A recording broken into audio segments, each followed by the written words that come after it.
let me give you my mine, for example.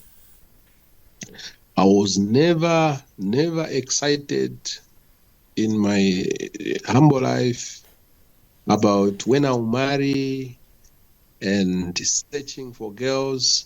I made a covenant with God. With God. Here is what I told him. I told him that marriage is a very serious issue. And maybe I learned that because I became an elder very young. I became a church elder at the age of 19. And so I told God, look, this issue of marriage is very important for me. You know this very well. Then I told God that you know the woman I should marry. You know her. You know her. I told him. You even know where she is. You know where she is. You even know where we'll meet and how we will meet. So, number one, I requested God, I don't want to enter in any relationship that will not result in marriage. I requested that from God. I don't want to tell any woman that I love you who I will not marry. God that. And I remember that time when I was a young man, I would go and pray, and I would pray for my future wife, wherever she is. I did not know her. I did not even know when we'll meet, because I just convinced myself that God knows the woman I'll marry, number one. Number two, that she exists somewhere. Number three, that I should never marry a wrong person. And so I would even pray for her first. God, please, wherever she is, bless her. And when the right time comes, when we should meet, please open my eyes that I do not meet her. And I think I was very serious about that, because when the first thoughts intimated to my mind about a woman, I had a very simple assignment. I went to ask her and said, what kind of man do you really want in this world? She told me, and I told her, look, there is something very strange that I'm feeling for you, and I'm even surprised myself that I'm feeling this for you. We agreed, and I told her that, look, we are going to choose 10 persons, elders or elderly people we are going to see and tell this about. If any one of these 10 says no, we are not going forward. That's what I said. That's what I believed in.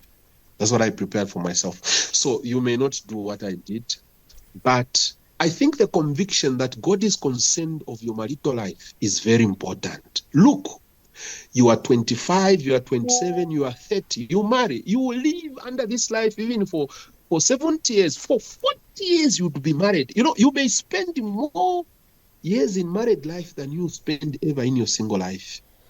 Those things just convinced me God cares about my future. Why should God not know the woman that I'll marry? Why? So to me, who I married was not a matter of chance. It was not about who passes and what skirt she has, or how she braids her hair or combs. No. It was a conviction that God knows the right person that I should marry. And when I met a woman who, when I get annoyed, she laughs, I also laugh automatically. Immediately I began to know, I think never can I come white check. I think you sorry.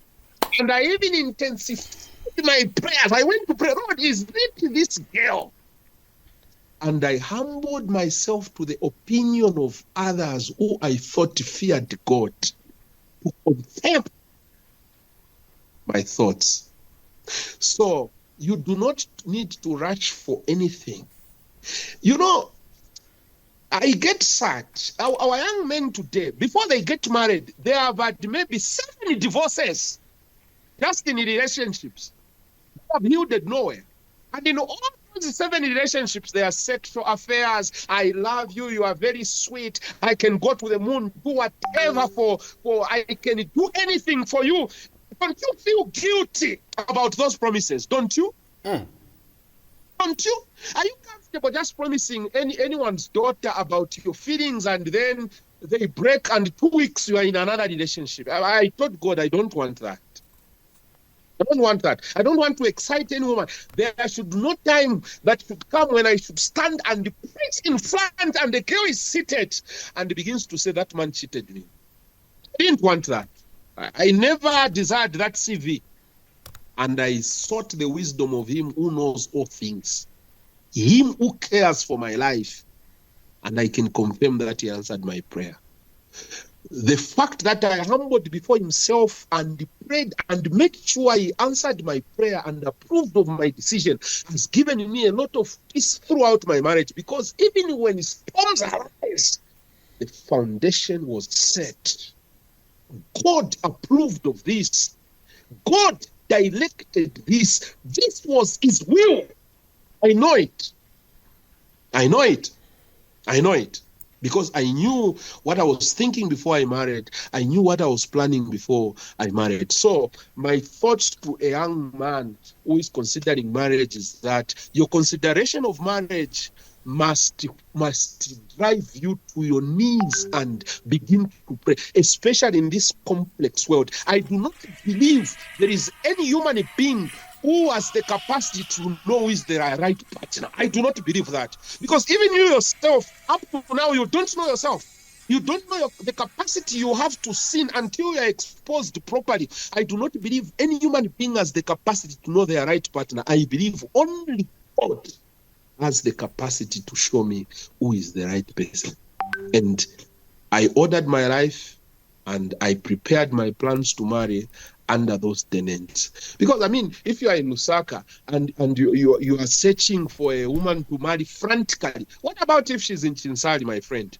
And maybe after 2 years you'll be transferred in Chinsali, and you are troubled. You are chasing other people's wives, and your wife is somewhere else.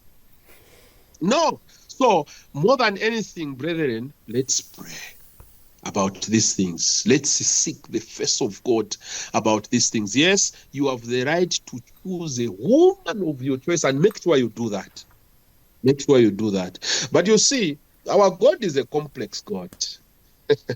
He will choose a woman for you. He will bring close a woman before you. The very same one, the very, very, very same one you are supposed to marry, and all along is acting in the background, is doing it himself. We will create the right conditions. So from me, pray about it, be calm about it, don't rush for anything. No, seek the face of God. Don't enter into a marriage accidentally. When you go to court this Monday, you will see a line of people divorcing. All those people were actually promising each other that they love each other. And now that love is not holding. I think for me, humbling yourself before God, praying and taking this issue to be serious with God is what I believe. Thanks very much.